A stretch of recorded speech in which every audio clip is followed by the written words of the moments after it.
नमस्ते बच्चों। तो ये क्लास 8 का साइंस का unit number 11 human body and organ system में जो है वो सेकंड पार्ट है रेस्पिरेशन, जो है वो हम आज पढ़ने वाले हैं। देखिए जो रेस्पिरेशन है ना, इसमें एक्चुअल में आपके बुक में 3 पार्ट दिए हैं, एक्सटर्नल रेस्पिरेशन, इंटरनल रेस्पिरेशन और सेलुलर रेस्पिरेशन। एक्चुअल में इसमें 2 ही पार्ट होते हैं, एक होता है एक्सटर्नल और एक होता है इंटरनल। और ये जो सेलुलर रेस्पिरेशन होता है ये इंटरनल में ही आता है। समझ में आ गया? पर आपके बुक में 3 दिया है तो 3 के हिसाब से देखेंगे, एक्चुअल में 2 ही होते हैं। ठीक है, जैसे नेक्स्ट लेवल में आप जाओगे तो आपको 2 ही देखने को मिलेंगे। देखिए एक्सटर्नल रेस्पिरेशन यानी क्या है बच्चा? देखिए हम सांस लेते हैं और सांस छोड़ते हैं, इसको हम बोलते हैं external respiration. Simply external respiration में क्या होता है? एक्सटर्नल है बाहर का, हम जो हमारी नोज है इससे एयर अंदर लेते हैं, ठीक है। और ये जो एयर अंदर ले रहे हैं इसके अंदर जो ऑक्सीजन है वो लंग्स में जाके फिर ब्लड में मिक्स हो जाता है। और बाकी के जो ऑर्गन्स है उसमें जो CO2 है वो लंग्स में आके हमारे बाहर चला जाता है। तो जो एयर हम अंदर ले रहे हैं उसको इनहेलेशन बोला जाता है, और जो कार्बन डाइऑक्साइड बाहर छोड़ रहे हैं उसको एक्सहेलेशन बोला जाता है। ठीक है, इसको इंस्पिरेशन या फिर एक्सपीरेशन भी बोला जाता है। ठीक है, तो आप एक ये वर्ड याद रखें, इनहेलेशन और एक्सहेलेशन। ठीक है, इनहेलेशन में क्या होता है? सिंपली देखिए, मैंने यहाँ पे डायग्राम के रूप में निकाला ताकि आपको अच्छी तरीके से समझ में आएगा। हवा यानी एयर नोज के अंदर से हम अंदर ले रहे हैं, लंग्स में जा रही है। ये क्या है? ट्राकिया यानी विंड पाइप है, इससे हवा जो है वो हमारे लंग्स तक जा रही है, इसको बोला जाता है इनहेलेशन। यानी हवा हम अंदर ले रहे हैं नोज से, या ट्राकिया विंड पाइप से लंग्स के पास गई, इसको बोला जाला इनहेलेशन। गई हवा अंदर। अब एक्सहेलेशन में क्या होता है? ये जो एयर अंदर गई इसमें जो ऑक्सीजन प्रेजेंट है वो ब्लड में जाएगा। क्लियर? ये ब्लड में चला गया। और इसी के साथ जो अलग अलग वेरियस पार्ट है, हमने प्रीवियस इसमें देखा था, जो सेल्स होते हैं इससे फिर CO2 बाहर निकलता है। तो अलग अलग पार्ट से जो ब्लड है ये CO2 कैरी करके लाएगा और ये लंग्स को दे देगा। और ये लंग्स क्या करेगा? फिर हम जब बाहर हवा छोड़ते हैं तो ये CO2 बाहर जाएगा। सिंपली समझ में आ गया? इसको क्या बोला जाता है? External respiration. यानी इसमें इनहेलेशन और एक्सहेलेशन ये दोनों प्रोसेस आते हैं, यानी both this processes occurring with the help of lungs collectively called external respiration.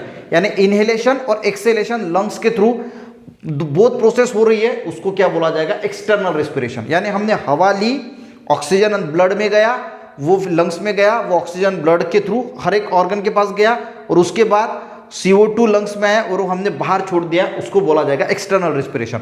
अब इंटरनल रेस्पिरेशन में क्या होता है? देखिए इंटरनल रेस्पिरेशन में क्या होता है?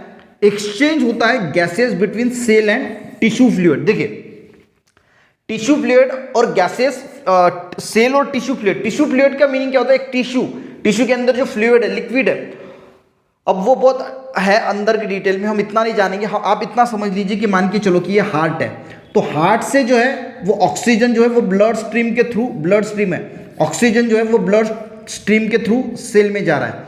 यानी ये हार्ट है, ऑक्सीजन जो है वो हार्ट के थ्रू आपके हर सेल तक पहुंच रहा है, और ये सेल में जो कार्बन डाइऑक्साइड बन रहा है वो फिर हार्ट तक जा रहा है।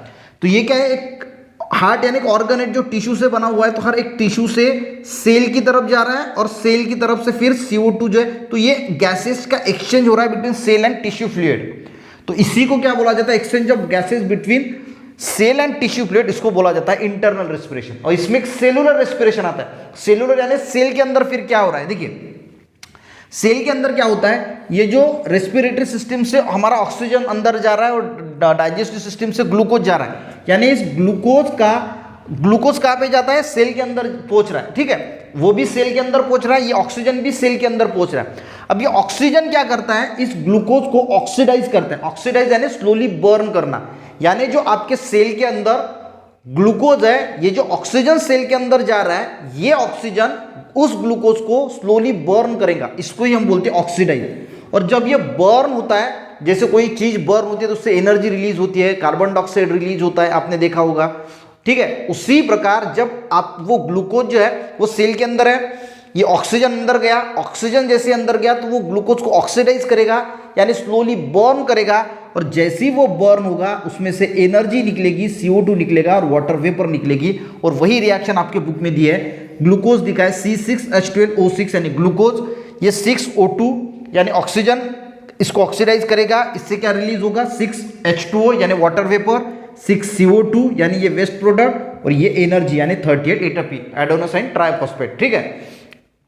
तो ये एटीपी के रूप में जो है वो एनर्जी रिलीज हुई, तो इसको क्या बोला जाएगा, सेलुलर रेस्पिरेशन। तो समझ में आ गया, एक्सटर्नल रेस्पिरेशन, इंटरनल रेस्पिरेशन, और ये हो गया सेलुलर रेस्पिरेशन। आई होप आपको ये समझ में आ गया होगा। नेक्स्ट इसमें हम जो है एक बार पढ़ लेना, एक बार फिर से वीडियो देख लेना, आपको अच्छी तरीके से समझ में आ जाएगा। नेक्स्ट इसमें हम respiration system structure and function क्या है इसको अच्छी तरीके से समझने की कोशिश करेंगे। आज का वीडियो अच्छा लगे एक लाइक जरूर करना, दोस्तों को भी शेयर करना, चैनल पे नए हैं सब्सक्राइब करना। मिलते हैं नेक्स्ट वीडियो में, तब तक के लिए जय हिंद।